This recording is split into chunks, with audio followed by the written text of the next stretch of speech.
4 महीने एक बहुत बड़ा टाइम होते हैं जब आपकी डिग्री हो जाती है। उसके बाद जो एक्स्ट्रा टाइम वीज़ा में आपको दिया जाता है ना, वो बहुत बड़ा टाइम है कि एज एन इंटरनेशनल स्टूडेंट जब आप यूके आ जाते हो तो आपने यहाँ पे आके पीआर प्रोसेस कैसे करना है और पीआर तक कैसे पहुँचना है जल्द। तो वहाँ पे जब आप जॉब सिक्योर करते हो तो आपकी वो जो फीस है IHS की वो वापस हो जाती है और ये एक बहुत बड़ा बेनिफिट हो जाता है। अगर आप PSW पे चले भी गए तो विद इन 3 to 4 मंथ्स वो लोग आपको स्पॉन्सर्ड जॉब की ऑफ़र कर देंगे। और डिग्री वो करो जो कि या फिर यूके की शॉर्टेज ऑक्यूपेशन लिस्ट में आती है या फिर इन जॉब्स में आती है जिनमें आपको स्पॉन्सरशिप के साथ IHS फीस वगैरह माफ़ हो जाती है।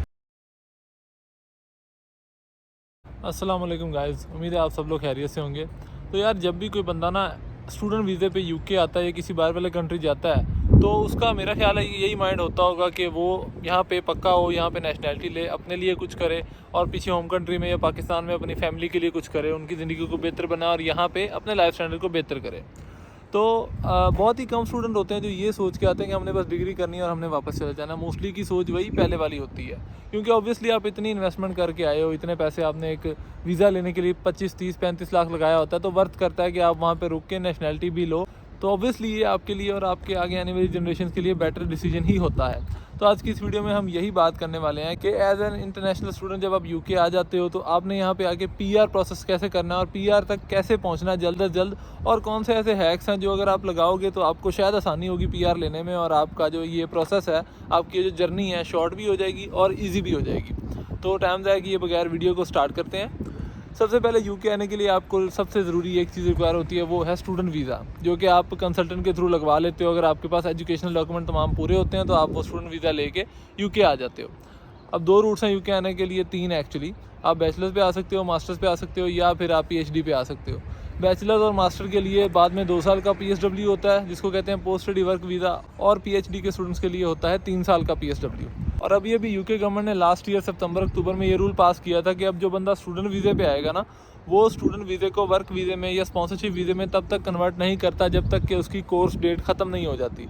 लेट्स सपोज अगर आपकी कोर्स डेट जनवरी में ख़त्म हो रही है तो आपके पास 4 महीने तकरीबन यूके गवर्नमेंट आपको एक्स्ट्रा देती है, क्योंकि उसमें रिजल्ट आना होता है, आपकी डिग्री का फैसला होना होता है और उसके बाद आपने post study work visa apply करना होता है, इसलिए 4 महीने का वीज़ा एक्स्ट्रा होता है। तो जिस दिन से आपकी कोर्स स्टडी डेट ख़त्म हो रही होती है उस दिन के बाद से आप एलिजिबल होते हो कि आप स्पॉन्सरशिप पे जा सकते हो। लेट्स सपोज अगर आपकी 15 जनवरी 2024 को कोर्स डेट ख़त्म हो गई है तो चाहे आप 16 जनवरी 2024 को अपना वर्क परमिट अप्लाई कर दो, आप उसके लिए एलिजिबल हो, लेकिन उससे पहले नहीं। During the study tenure you can not get your sponsored job now. ये रूल पिछले साल ही अप्लाई हुआ था, तो इसलिए अब जो है स्पॉन्सरशिप वीज़ा से पहले अब आता है पोस्ट ग्रेजुएट वर्क वीज़ा। ठीक है, पहले ये रूल नहीं था, पहले स्टूडेंट डायरेक्ट आता था, साल डेढ़ पढ़ता था और अपना वीज़ा कन्वर्ट कर लेता था। लेकिन अभी उसको क्या है, PSW पे जाना पड़ता है। ज़्यादा चांसेस यही होते हैं। 3-4 महीने का टाइम उसके पास होता है, उसमें अगर वो जॉब टारगेट कर ले तो कर ले, अदरवाइज़ उसको फिर PSW लेना पड़ता है। लेकिन PSW लेने की भी कंडीशन है मेरे भाई। PSW लेने के लिए कुछ कंडीशन ये है कि नंबर 1, आपकी जो डिग्री है वो आपने सक्सेसफुली विद इन टाइम अपने पूरे टाइम पे पूरी की हो, उसको आपने कोई सप्ली वगैरह ना ली हो, वरना आपको डिग्री एक्सटेंड करानी पड़ेगी, उसके लिए वीज़ा एक्सटेंड कराना पड़ेगा, तो उसके बहुत लंबे चक्कर हो जाते हैं। तो आपकी डिग्री जो है वो एक स्पेसिफिक रिक्वायरमेंट के अकॉर्डिंग आपने टाइम पे पूरी की हो, आपके एक स्पेसिफिक ग्रेड्स आए हो, ठीक है, फिर आप जो है वो एलिजिबल होते हो। जब यूनिवर्सिटी होम ऑफिस को इन्फॉर्म कर देती है कि ये बंदा एलिजिबल है PSW अप्लाई करने के लिए, फिर आप अप्लाई कर सकते हो और यूनिवर्सिटी वो मेल आपको भी भेज देती है।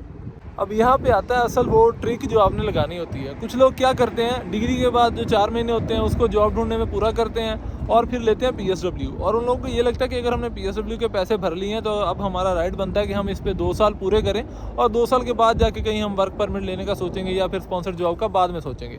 यहीं पर आपकी सबसे बड़ी गलती होती है। करना क्या होता है कि जब आपकी डिग्री जिस दिन कोर्स डेट ख़त्म हो गई है उसी दिन से आपके पास स्पॉन्सर्ड जॉब होनी चाहिए, एटलीस्ट वो कंपनी होनी चाहिए जो आपको स्पॉन्सर्ड जॉब बाद में जाके दे सके। और जॉब लेने की रिसर्च उसी दिन से स्टार्ट हो जाती है जिस दिन आप यूके आ जाते हो। यूके में आज पहली बार हेलीकॉप्टर उड़ता देखा है यार, शोर आ रहा था इसलिए रुकना पड़ा। तो जब आप आ जाते हो ना, अपनी जॉब की रिसर्च आप तभी स्टार्ट कर दो और कंपनीज़ को टारगेट कर लो कि जिस दिन मेरी डिग्री हो जाएगी ना, उससे कुछ महीना 2 पहले मैं इन कंपनीज़ में अप्लाई करूँगा और यहाँ पे जॉब लेने की कोशिश करूँगा। अगर उनमें से कोई भी कंपनी आपको जॉब दे देती है तो आपके पास जो बाद में 4 महीने होते हैं वो एक टेन्योर है, उसमें भी आप स्पॉन्सरशिप ले सकते हो। ऐसा हो सकता है कि आपको PSW पे जाना ही ना पड़े।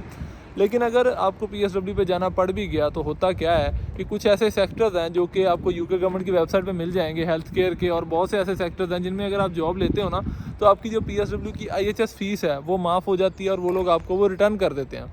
अब एक बंदे की IHS फ़ीस 2000 पाउंड से ज़्यादा है, 2 सालों की 2070 पाउंड बनती है पर ईयर। IHS फीस है 1070 पाउंड। तो अगर आप उस फील्ड में जॉब सिक्योर करते हो तो समझिए आपका जो PSW के पैसे लगे थे वो आपको वापस मिल जाएंगे, अगर लगे भी थे तो 2070 पाउंड आपको रिटर्न हो जाएगा जब आप उस फील्ड में, स्पेसिफिक मेडिकल की फील्ड में या नर्सिंग की फील्ड में, पैरामेडिक्स में, हेल्थ केयर में, ऐसे बहुत से शोबे हैं, आप उनकी वेबसाइट पे देख सकते हो।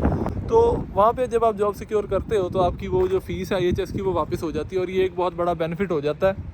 अब बात यह है कि अगर आप 1 साल का मास्टर्स करोगे, उसके बाद 2 साल का PSW लोगे, ये 3 साल हो जाएंगे ऑल टुगेदर, 3 से भी ज़्यादा। उसके बाद अगर आप स्पॉन्सरशिप जॉब लेते भी हो PSW के एंड पे तो 5 साल फिर आपको वो जॉब करनी पड़ेगी और फिर कहीं जाके आप ILR अप्लाई करने पे एलिजिबल होगे, जो कि टोटल बन जाएंगे 8 साढ़े 8 साल, जो कि एक बहुत ही लंबा रूट बन जाता है।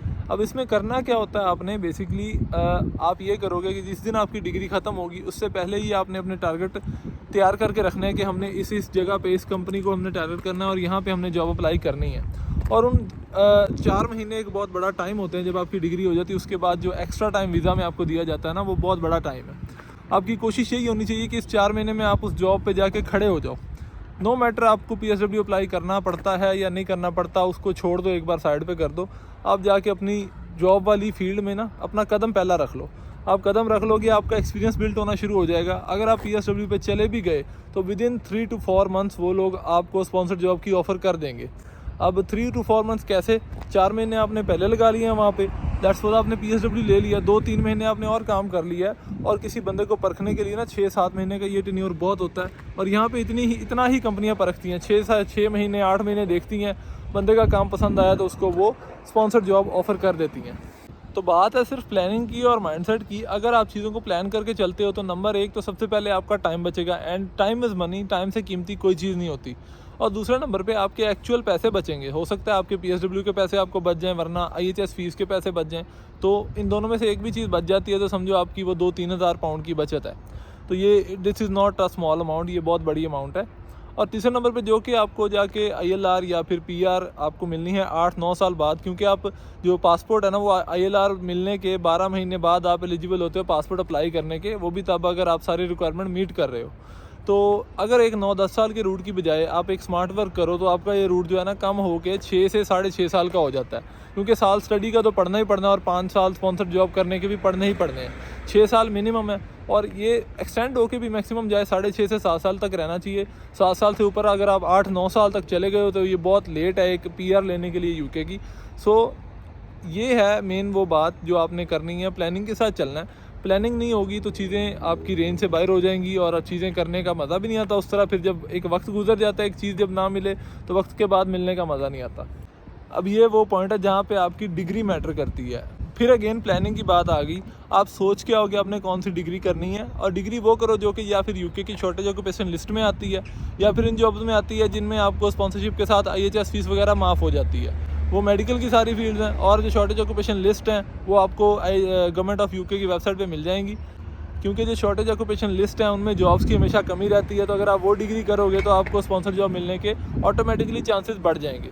तो ये है थोड़ी सी क्रिटिकल थिंकिंग जो कि आपको यहाँ आने से पहले करनी पड़ती है, और सारी प्लानिंग अगर आप यहाँ आने से पहले कर लेते हो तो यहाँ आके चीज़ें आपको ना क्लियर नज़र आती हैं। फिर धुंधला कुछ भी नहीं रहता, आपको पता होता है आपने क्या करना है और किस डायरेक्शन में जाना है। तो गाइज़ ये थी आज की वीडियो आप सबके लिए। अगर आपको वीडियो अच्छी लगी है तो हमेशा की तरह लाइक, शेयर और कमेंट कर दें और अपना रिव्यू दे के जाइएगा। हम मिलेंगे नेक्स्ट टाइम एक नई वीडियो में, तब तक के लिए अपना बहुत ख्याल रखें। अल्लाह हाफिज़।